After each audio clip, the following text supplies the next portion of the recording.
మన దేశంలోని అనేక దేవాలయాల్లో శ్రీ మహావిష్ణువు వివిధ అవతారాల్లో దర్శనమిస్తూ ఉంటారు. కానీ సింహాచలంలో మాత్రం మనం 2 అవతారాలను ఒకే చోట దర్శించుకోవచ్చు. సింహాచలంలో ప్రత్యేకంగా నిలిచేవి చందనం, గిరి ప్రదక్షిణ.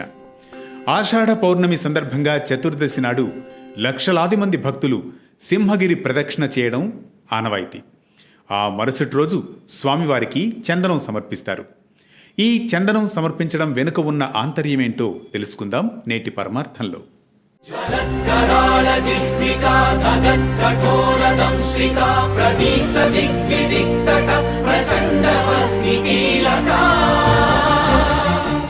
శ్రీ మహావిష్ణువు హిరణ్యాక్షుణ్ణి వధించేందుకు వరాహావతారాన్ని, హిరణ్యకశ్యపుణ్ణి సంహరించేందుకు నృసింహావతారాన్ని దాల్చాడు.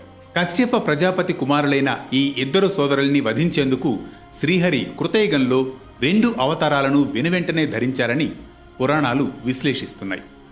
హిరణ్యాక్షుణ్ణి వధించి వరాహావతారాన్ని విరమించేలోగా హిరణ్యకశిపుడు ప్రహ్లాదుణ్ణి సముద్రంలోకి నెట్టివేస్తాడు. తనను రక్షించమని ప్రహ్లాదుడు పిలవడంతో స్వామివారు తొందరలో వరాహ రూపం వదలకుండానే నృసింహుడిగా ప్రత్యక్షమవుతాడు. దీంతో అదే రూపంలో వరాహ నృసింహుడిగా సింహాచలం కొండపై కొలువయ్యాడు. అయితే హిరణ్యకశ్యపుణ్ణి అంతమొందించిన తర్వాత నృసింహుడు ప్రళయ భీకరంగా జ్వాలామాలికలతో కనిపించేసరికి సమస్త సృష్టి భయపడింది.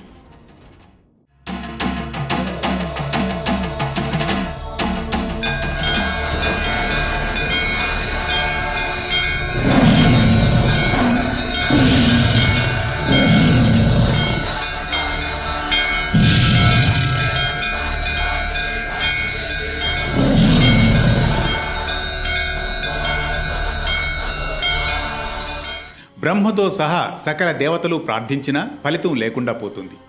అప్పుడు బ్రహ్మకు గతంలో తాను చందన వృక్షానికి ఉగ్రత, ఉష్ణం, తాపం నివారించే శక్తిని వరంగా అనుగ్రహించిన విషయం గుర్తుకు వస్తుంది. అదే విషయం ప్రహ్లాదుడికి చెప్పి చందనంతో స్వామి ఉగ్రత్వాన్ని తగ్గించమని సూచించాడు. ప్రహ్లాదుడు చేసిన చందన సేవ వల్ల ఆ వరాహ నరసింహస్వామి శాంతించి ప్రహ్లాదుణ్ణి వరం కోరుకోమంటాడు. సింహాచలం కొండ మీద సదా కొలువుదీరమని ప్రహ్లాదుడు వరం కోరుకున్నాడు. బ్రహ్మాండ పురాణం ప్రకారం పాహి శ్రీమన్నారాయణ అని ప్రహ్లాదుడు పిలవగానే గరుత్మంతుడిపై నుండి ఒక్క ఉదుటున కిందకు దూకడంతో స్వామి దివ్య చరణాలు పాతాళంలోకి దిగబడ్డాయి. అందుకే సింహాచలంలో వరాహ నారసింహుడి పాదదర్శనం భక్తులకు లభించదు. ప్రహ్లాదుడి తదనంతరం కాలక్రమంలో వరాహ నారసింహ కృతి మట్టి పుట్టలో నిక్షిప్తమైంది. కొన్ని వేల ఏళ్ల తర్వాత పురూరవ చక్రవర్తికి వరాహ నరసింహస్వామి కలలో కనిపించి తన ఉనికి తెలియజేశాడు. వైశాఖ శుద్ధ తదియనాడు సింహాచలం కొండపై వరాహ నృసింహుడి విగ్రహం బయటపడింది. అప్పుడు పురూరవుడు స్వామివారిని చందనంతో అలంకరించాడు. అప్పటి నుంచి ప్రతి ఏటా వైశాఖ శుద్ధ తదియ రోజున శ్రీ వరాహ లక్ష్మీ నృసింహస్వామి భక్తులకు నిజరూప దర్శనం ఇస్తారు.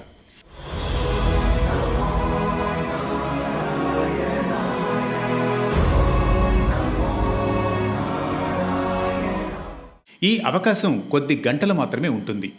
ఈ సమయంలో లక్షల మంది భక్తులు స్వామివారిని దర్శించుకొని చందనాన్ని ప్రసాదంగా స్వీకరిస్తారు.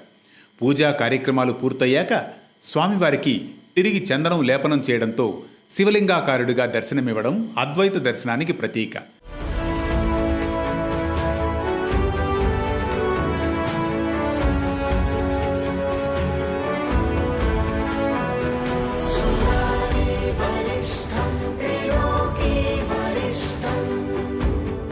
అక్షయ తృతీయ, జ్యేష్ఠ పౌర్ణమి, ఆషాఢ పౌర్ణమి తిథుల్లో 3 విడతల్లో స్వామికి మొత్తం 12 మణుగుల పరిమాణంలో చందనాన్ని సమర్పిస్తారు. స్వామివారు శాంతమూర్తిగా ఉంటేనే అంతా చల్లగా ఉంటామని భక్తుల విశ్వాసం. మరో విశిష్ట కథనంతో మళ్ళీ కలుసుకుందాం పరమార్థంలో.